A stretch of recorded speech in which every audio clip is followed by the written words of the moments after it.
Roni K baby വലിയ ആരോപണമാണ് രാജ്യം മുഴുവനുമായിട്ടും, പ്രത്യേകിച്ച് ഡൽഹി കേന്ദ്രീകരിച്ച് നടന്നുകൊണ്ടിരിക്കുന്നത്. പക്ഷേ കോൺഗ്രസ് ഇങ്ങനെ ഒരു പണം എത്തിയിട്ടില്ല എന്ന ഒരു സ്റ്റാൻഡിലേക്ക് വരികയല്ലേ, അതോ അതിൽ മാറ്റമുണ്ടോ?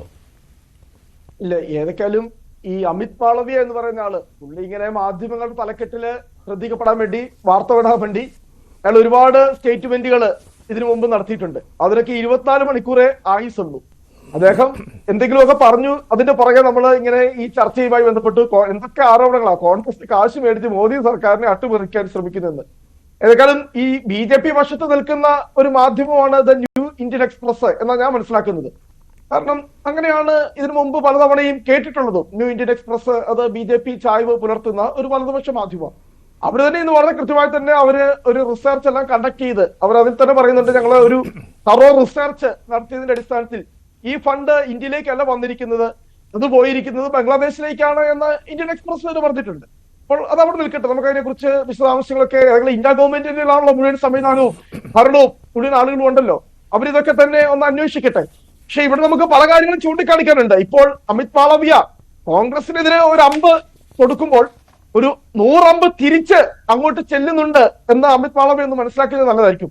കൃത്യമായി പറഞ്ഞാൽ 2024 ഇന്ത്യയുടെ പ്രധാനമന്ത്രി, ഞാൻ കൃത്യമായി ഡേറ്റ് തന്നെ പറയാം, 2023 മാർച്ച് 21 മോദി എന്ന ഈ USAIDന്റെ അഡ്മിനിസ്ട്രേറ്റർ ആയിരുന്ന രാജീവ് ഷായുമായി ഒരു കൂടിക്കാഴ്ച നടത്തിയിട്ടുണ്ട്. അപ്പം അതെന്തിനു വേണ്ടിയാണ് എന്തുകൂടി എന്ന് അമിത് മാളവ്യ പറയുന്നത് നല്ലതായിരിക്കും. അതൊന്ന്. രണ്ട്, അതെന്താണ്, സ്വച്ഛ് ഭാരത് മിഷനാണോ? സ്വച്ഛ് ഭാരത് മിഷന്റെ മുന്നോട്ടുള്ള പ്രയാണത്തിന് വേണ്ടി USAIDനെ ഉപയോഗപ്പെടുത്തിയിട്ടുണ്ട്. ഞങ്ങൾക്ക് അങ്ങനെ 10 ഏറ്റവും കുറഞ്ഞ 10 കാരണങ്ങൾ ഞങ്ങൾക്ക് ചൂണ്ടിക്കാണിക്കാം. ഈ USAIDന്റെ അതോറിറ്റീസുമായി ഈ ഇന്ത്യ ഗവൺമെന്റിലെ ഏറ്റവും വിശ്വസ്തരായ ആളുകൾ, BJPയുടെ ഏറ്റവും വിശ്വസ്തരായ ആളുകൾ ഏറ്റവും കൂടുതൽ എന്താ 2020 അത് രഹസ്യമല്ല. ഇപ്പോൾ സ്വച്ഛ് ഭാരത് മിഷൻ, അതുപോലെ തന്നെ പരിസ്ഥിതി സംബന്ധമായ കാര്യങ്ങൾ, ഇതിനെല്ലാം USAID ഉപയോഗപ്പെടുത്തുന്നതാണല്ലോ. 1961 മുതൽ USAID ഉള്ളതാണ്. അപ്പോൾ അത് പല മേഖലകളിലും ഉപയോഗപ്പെടുത്തുന്നതാണ്. പക്ഷേ ഈ ഇലക്ട്രൽ പ്രോസസ്സിന് വേണ്ടി ഉപയോഗപ്പെടുത്തുന്നതിനെ കുറിച്ചാണ് വിവാദം വന്നിരിക്കുന്നത്. അതിനെക്കുറിച്ചാണ് ട്രംപ് പറഞ്ഞതും. അത് മാത്രമല്ല, ഈ ഇന്ന് തന്നെ BJPയുടെ അത് ഇലക്ഷൻ കമ്മീഷനെതിരായിട്ട് SY ഖുറേഷി, അത് 2012 മൻമോഹൻ സിംഗിന്റെ ഭരണകാലത്ത്, അന്ന് SY ഖുറേഷി ആയിരുന്നു ഇലക്ഷൻ കമ്മീഷണർ. അന്ന് ഒരു memorandum 2012 memorandum of understanding sign between the election commission of India and the international foundation for electoral system IFES, an organization linked to George Soros. അദ്ദേഹമാണല്ലോ വിവാദ നായകൻ രാഹുൽ ഗാന്ധിയുമായുള്ള അടുപ്പത്തിന്റെ പേരിൽ. ജോർജ് സോറോസിന്റെ open society foundations which is primarily funded by USAID. ഇതും അമിത് മാളവ്യ പറഞ്ഞ കാര്യമാണ്. ഇല്ല, ഇന്നത്തെ എക്സ് പോസ്റ്റിൽ അമിത് മാളവ്യ പറഞ്ഞിട്ടുള്ള കാര്യമാണ്. അതായത് 2012 തന്നെ കോൺഗ്രസ് ഭരിക്കുന്ന കാലത്ത് തന്നെ ഈ ഇലക്ഷൻ കമ്മീഷൻ ഓഫ് ഇന്ത്യ തന്നെ ഈ ഇലക്ട്രൽ പ്രോസസ്സിന്റെ നടത്തിപ്പിന് വേണ്ടി, അത് ഈ വോട്ടർ ടേൺ ഔട്ട് കൂട്ടുക എന്നുള്ളതാണല്ലോ, അതിനുവേണ്ടി ഇങ്ങനെ USAIDുമായിട്ട് ഒരു കരാറിൽ ഒപ്പുവെച്ചിട്ടുണ്ട് എന്ന് ഈ അമിത് മാളവ്യ പറഞ്ഞ കാര്യം അതൊരു വാദത്തിന് വേണ്ടി നമ്മൾ സമ്മതിക്കുന്നു എന്ന് വയ്ക്കുക. ഇത് കോൺഗ്രസ് പാർട്ടിക്കല്ലല്ലോ ആ ഫണ്ട് വന്നിരിക്കുന്നത്, അത് ചീഫ് ഇലക്ഷൻ കമ്മീഷൻ ഓഫ് ഇന്ത്യക്കാണ് ആ ഫണ്ട് വന്നിരിക്കുന്നത്. നിൽക്കട്ടെ, ഇവിടെ ബഹുമാനപ്പെട്ട മഞ്ജുഷ ചൂണ്ടിക്കാണിച്ചതുപോലെ 1961 തൊട്ടുള്ള ചരിത്രം പരിശോധിക്കാൻ പോയാലേ ഈ RSSനൊക്കെ ഈ പറയുന്ന USAID നേരിട്ട് ഫണ്ട് കൊടുത്ത ഒരുപാട് കഥകൾ അങ്ങോട്ട് കൃത്യമായി പറയാനുണ്ട്. CIA തന്നെ പരസ്യമായി സംബന്ധിച്ചിട്ടുണ്ട്. CIAയുടെ ഏജന്റ്, അയാളുടെ പേര് തന്നെ ഞാൻ പറയാം, ജോൺ ഡി സ്മിത്ത്. അന്ന് 1964 RSS ഒരു വലിയ സമരം നടത്തി ഈ ഗോവധ നിരോധനവുമായി ബന്ധപ്പെട്ട്.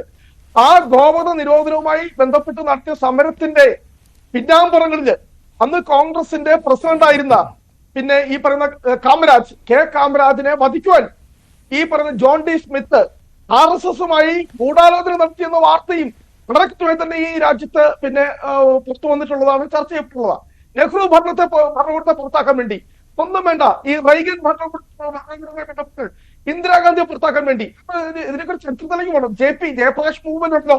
ഈ അടിയന്തരാവസ്ഥയെ കുറിച്ച് പറയുമ്പോൾ ഒരുപാട് ആളുകൾക്ക് 100 നാക്കാം അടിയന്തരാവസ്ഥ വിമർശിക്കുവാനും ഇന്ദിരാഗാന്ധി ഏകാധിപതിയായിട്ട് പ്രഖ്യാപിക്കാനും. പക്ഷെ എന്താണ് അടിയന്തരാവസ്ഥയുടെ പശ്ചാത്തലം? ബംഗ്ലാദേശിൽ മുജീബുർ റഹ്മാൻ അട്ടിമറിക്കപ്പെടുന്നു. 1975 പ്രസിഡന്റ് ആയിരുന്ന പാകിസ്ഥാനിൽ അവിടുത്തെ പ്രധാനമന്ത്രിയായിരുന്ന സുൽഫിക്കർ അലി ഭൂട്ടോയെ തൂക്കിക്കൊല്ലുന്നു. അവിടെയൊക്കെ നടത്തിയതേ ഈ അമേരിക്കൻ ചാര സംഘടനയായ CIA നേതൃത്വത്തിൽ അവിടെ ഇടപെട്ട് നടത്തിയ ജനകീയ മുന്നേറ്റങ്ങൾ, ജനകീയ സമരങ്ങൾ, ജനകീയ പ്രതിഷേധങ്ങൾ. അത് തന്നെയായിരുന്നു ഇന്ത്യയിൽ നടന്നത് അല്ല, ഇവിടെയെല്ലാം ഈ പ്രതിപക്ഷ പാർട്ടികൾക്കാണ് ഈ ഫണ്ട് കിട്ടുന്നത് എന്നുള്ളത് സാധൂകരിക്കുന്ന വാദങ്ങളാണ് താങ്കൾ ഉന്നയിക്കുന്നത്. കാരണം അന്ന് ഭരണത്തിലുള്ള കോൺഗ്രസ് സർക്കാരിനെ തകർക്കുന്നതിന് വേണ്ടി നടത്തിയ ശ്രമങ്ങളും താങ്കൾ ഉദാഹരിച്ചു. ഇന്ദിരാഗാന്ധിക്കെതിരെയുള്ള മൂവ്മെന്റിന്റെ ഭാഗമായിട്ട് വന്നത് അത് തന്നെയാണ് ഇപ്പോൾ BJP ഉന്നയിക്കുന്നത്.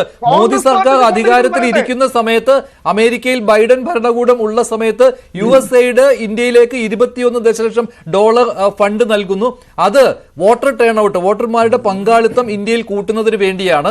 അത് നരേന്ദ്രമോദിയെ അട്ടിമറിക്കുന്നതിനുള്ള നീക്കമാണ് എന്നാണ് BJP ആരോപിക്കുന്നത്. അപ്പോൾ നിങ്ങൾ പഴയ കാര്യങ്ങൾ പറയുമ്പോൾ അതും ഇതും തമ്മിൽ ചേർത്ത് വായിക്കാവുന്നതാണ്. അത് സാധൂകരിക്കുന്ന രീതിയിലുള്ള കാര്യങ്ങളായിപ്പോയി. പിന്നെ താങ്കൾ പറഞ്ഞ മറ്റൊരു കാര്യം ശരിയാണ്. 2012 അങ്ങനെ SBI ഖുറേഷിയുമായിട്ട് ഇങ്ങനെ ഒരു കരാർ ഒപ്പുവെച്ചിട്ടുണ്ടെങ്കിൽ അതും അന്നത്തെ പ്രതിപക്ഷത്തിന് ഗുണകരമായി മാറുകയാണല്ലോ എന്നാണ് കോൺഗ്രസ് ചോദിക്കുന്നത്. ശരി, ഞാൻ താങ്കളിലേക്ക് വരാം. ശ്രീ